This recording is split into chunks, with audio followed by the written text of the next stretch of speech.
அண்ணா Stephen room எங்க இருக்கு? நேரா போய் லெஃப்ட் C1. Thank you.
என்ன சார் இங்க என்ன சார்? ஜோஜி இருக்கானா? இருக்கான் சார், தூங்கிட்டு இருக்கான். அவன் இன்னும் எந்திரிக்கல. உள்ள போய் பாரியா. என்னங்க பிரச்சனை? எனக்கு என்னன்னே தெரியல சார். என்ன சார் பிரச்சனை? சார் ஐயோ என்ன சார் பிரச்சனை?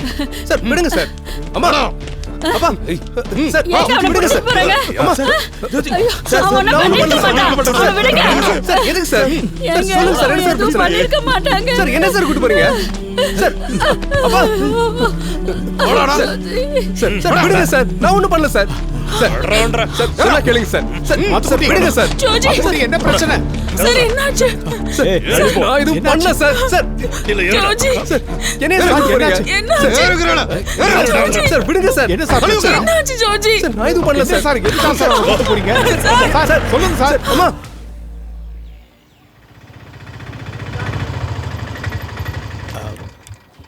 நீ உள்ள வரலையாப்பா? நான் வரலன்னு அந்த எஸ்ஐ என்னை பார்த்தா ஏதாவது கேட்பான். அப்புறம் என் மேலே இருக்க கோவத்தை அவன் மேலே காமிப்பான். நீங்கள் போங்க. ம் சார் என்னையா? அவனை பார்க்க அனுமதிக்கணும். அவனெல்லாம் இப்ப பார்க்க முடியாது. சார் நாங்க ஒரே ஒரு வாட்டி பார்த்துட்டு போயிடுறோமே. அவன் எந்த தப்பு பண்ணிருக்க அதை மாட்டான். நீ முடிவு பண்ண முடியாது. அதை முடிவு பண்றதா போலீஸ் இருக்கு. கிளம்பு கிளம்பு. ம் கிளம்பு. என்னையா சத்தாங்க? ஜோஜியோட ஃபேமிலி வந்திருக்காங்க. யோ சொல்லி அனுப்பியா? ஜோஜியை பார்க்க அலோவ் பண்ணுங்க சார். நாங்க ஒரே ஒரு வாட்டி பேசிட்டு கிளம்பிடுறோம். அவங்க அம்மா ஆஸ்பத்திரியில் இருக்காங்க சார். நீங்க கிளம்புங்க சார் ப்ளீஸ். சார் ஒரே ஒரு தடவை அவனை பார்த்துட்டு போயிடுறேன் சார். சட்டப்படி உங்களை பார்க்கறதுக்கு அலோவ் பண்ண முடியாது. சார் ஜோஜி யாரையுமே கொலை பண்ணிருக்க மாட்டான் சார். ஒரு ஆளை கொன்னதால தான் அவனை பிடிச்சிட்டு வந்திருக்கோம். நாங்க ஒன்றும் அவனை டூர் கூட்டு வரல. புரியுதா சார்? சார் நீங்க இங்க நிக்கிறதுனால எந்த பிரயோஜனமும் இல்லை. ஜோஜியோட விஷயத்துல நாங்க எதுவும் பண்ண முடியாது. நீங்க கிளம்புங்க. நீங்க போய் ஒரு நல்ல வக்கீலை பாருங்க. இங்க நின்று டைம் வேஸ்ட் பண்ணாதீங்க.